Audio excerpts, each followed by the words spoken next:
We begin this hour with Russia's decision to pull out of the Black Sea grain deal, a decision that will have global ramifications. The agreement was due to expire on Monday evening. Russia signed two deals a year ago, one that allowed Ukraine to keep exporting grain safely. The other was with the UN to ease restrictions on Russian food and fertilizer exports. Rasul Sardar reports from Istanbul. This is the last ship carrying grain from Ukraine under the Black Sea Grain Initiative brokered by the United Nations and Turkey. Now, Russia has pulled out, saying its demands have not been met. Russia wants to see an end to Western-imposed sanctions on the Russian Agricultural Bank and to restrictions on shipping and insurance that Moscow says has hampered its agricultural exports. Turkey is one of the main beneficiaries of the deal and is hopeful it can be held together. I believe my friend President Putin wants this humanitarian bridge to continue. In the meantime, our foreign minister will hold his meetings with his counterpart, and I will meet with Mr. Putin as soon as I return from the trip. When we meet with him in our country in August, we will have the opportunity to discuss all these issues. We will also explore how we can act on paving the way for the shipment of Russian grain and fertilizer. The deal was struck last year amid fears of global food shortages after Russia invaded Ukraine. Nearly 33 million tons of grain and other foods have left Ukraine under the agreement through a corridor across the Black Sea that allowed Ukraine to export its grain safely. Without Russia's security guarantees, Ukrainian ships will no longer be able to sail from its ports. The European Union's High Representative has accused Russia of weaponizing hunger. This is something very serious that will create a lot of troubles to many people around the world. We, from our side, we will do everything we can through our solidarity lanes in order to make available the Ukrainian grain for the people who eat from it. And I have to blame Russia for this decision, completely unjustified, weaponizing the hunger of the people. According to the UN, low-income countries received only 3% of the Ukrainian grain under the deal. But it says the agreement has benefited people worldwide by putting more food products onto the global market and reducing prices. Since July last year, nearly 33 million tons of grain and other foods have passed through the Black Sea. Nearly half of that has gone to high-income countries in the European Union. Turkey has received 10%, making it the third largest recipient. Now many here hope the good relations between Ankara and Moscow could still save the deal. Rasul Sardar, Al Jazeera, Istanbul. In a moment, we'll have reaction from Rob McBride in Ukraine. But first, let's go to Yulia Shapovalova in Moscow. So, Yulia, we've heard some positive, optimistic signals from Turkish officials. Is that being mirrored by Russian officials?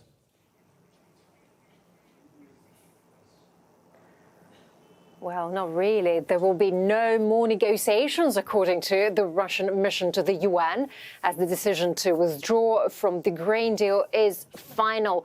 In a statement released by the Russian Foreign Ministry, they also have confirmed that Russia is withdrawing its guarantees from this safe navigation in the Black Sea and cancelling the maritime humanitarian corridor in the northwestern part of the Black Sea. So initially, Russia demanded to reconnect its agricultural bank, or Rossельhozbank in Russian, to the SWIFT payment system and to resume work of the Tolyatti-Odessa ammonia pipeline. A part of it was later blown up on the Ukrainian territory. And also, the deal was meant to supply food to the poorest countries. But according to reports, we understand that the largest share of the Russian-Ukrainian food produce was sent to developed but not developing countries. So none of those conditions were met, actually. And earlier, there were also high hopes that Russia would have signed the deal by the forthcoming Russia-Africa Forum. It is going to take place in St. Petersburg at the end of July. So many ask now what President Putin is about to say to all those African presidents and leaders, and whether they will arrive in St. Petersburg after Russia's decision. What are Russian officials saying about the timing of this decision coming right after the attack on the Kerch Bridge between mainland Russia and occupied Crimea? Well, they say that Russia was not willing to extend the deal anyway. So that's according to the authorities. But probably the attacks ruled out all the possible negotiations. Recently, President Vladimir Putin was holding a meeting with his ministers discussing what needs to be done to restore the bridge. And the latest we've heard is that one part of the bridge span closer to the Crimean city of Kerch will be dismantled as it cannot be restored, and the second part is now being strengthened by builders. The railway part of the bridge is working normally at the moment, as we understand, but cars are now being suspended, but the traffic can be partially resumed by the end of the day. That's according to the president's ministers. All right, we'll leave it there. Thanks so much, Yulia Shapovalova. Rob McBride joins us now for more on this. So, Rob, first of all, where does this leave Ukraine's ability to export its grain at this point? Yeah, there are bound to be consequences for global food supplies given the reliance upon the grain that does come from Ukraine. It remains unclear, though, just how serious these consequences are going to be. And that's because the picture that we're facing now is very different to what we were facing a year ago when this grain deal first came into being. Obviously, there was, as a result of the war, massive disruption of grain shipments out of Ukraine. We saw an instant price hike in foodstuffs of some 30%, fears of famine on the African continent and so on. Since then, things have stabilized somewhat, in part because of the corridor, because of the grain deal. We've seen prices decrease quite a lot, but also because of the shortage, especially in recent months, of ships that have been allowed to go through and export grain from Ukrainian ports. Many farmers, food exporters from Ukraine have found other ways of getting their crops out, of exporting food, using rail links and land borders, also ports on the Danube River. So all these different ways, combined with the fact that there is now less food for export as a result of the war, about a third less that Ukraine is exporting. Ukraine wasn't so reliant on these Black Sea ships anymore. Certainly there will still be consequences, but it remains to be seen just how serious it will be. And we are having remarks from Volodymyr Zelensky's office, comments carried on social media about even without Russia's help in this matter, with Russia now pulling out of the deal, possibly with Turkey's help of continuing shipments across the Black Sea. It's not known how that will work, but Volodymyr Zelensky said he's been approached by shippers and also food exporters willing to keep ships going across the Black Sea, although how this would work out with insurance, etc., in what is effectively a war zone still remains unclear. And Rob, I've got to ask you about the bridge attack as well. So from what we can make out, how much of a setback has this proved to be to Russian logistical operations?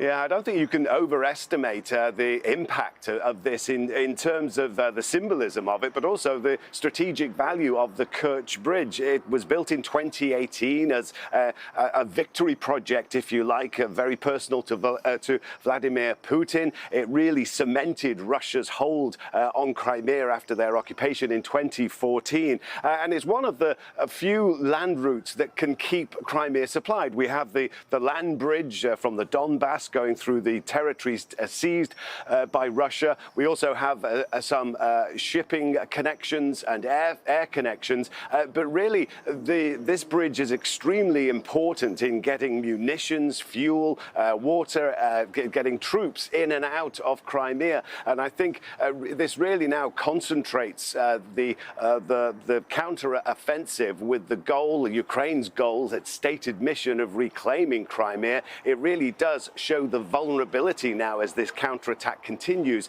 of this whole peninsula. All right, we'll leave it there. Thanks so much, Rob McBride.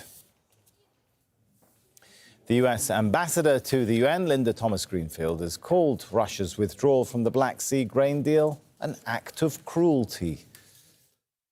Russia has dealt another blow to the world's most vulnerable, this time by suspending its participation in the Black Sea Grain Initiative. This is really another act of cruelty. According to the World Food Program, more than 345 million people are suffering from high levels of food insecurity. And we know without a shadow of doubt that Russia's brutal war against Ukraine has pushed millions and millions more people to the brink, especially in the Middle East and Africa. Our diplomatic editor, James Bays, joins us now live from the United Nations. James, there's been some tough words from the UN Secretary General as well, right?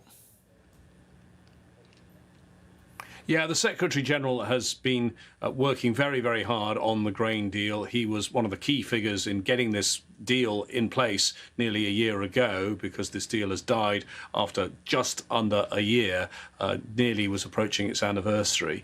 He'd invested a great deal of his political capital, a great deal of effort in this deal.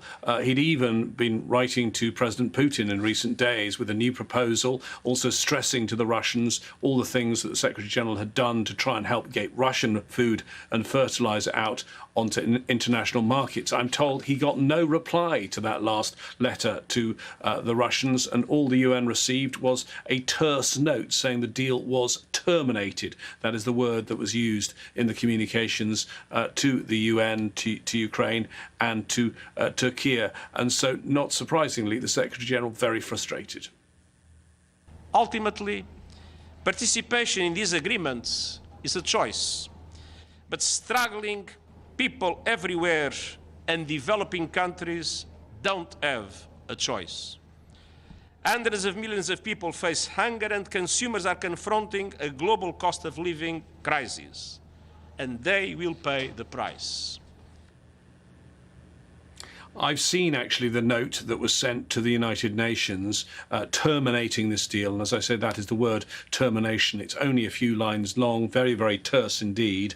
And it's also worth adding that I've spoken to the deputy Russian ambassador to the United Nations, Dmitry Polyansky, a couple of hours ago, as he was walking into the Security Council. I said, could there be more negotiations? He said, there'll be no more negotiations. I said, is it definitely dead? He said, it is final. So pretty definitive, I think, if you believe the Russian mission to the United Nations, the situation right now. There'll be more discussion about this coming up in the next hour, because there is a Security Council meeting that was planned anyway on Ukraine, chaired by the British Foreign Secretary James Cleverly. Some other foreign ministers will be around the Security Council's horseshoe table, although Russia will be represented only by its ambassador at that meeting, which, as I say, starts in an hour's time.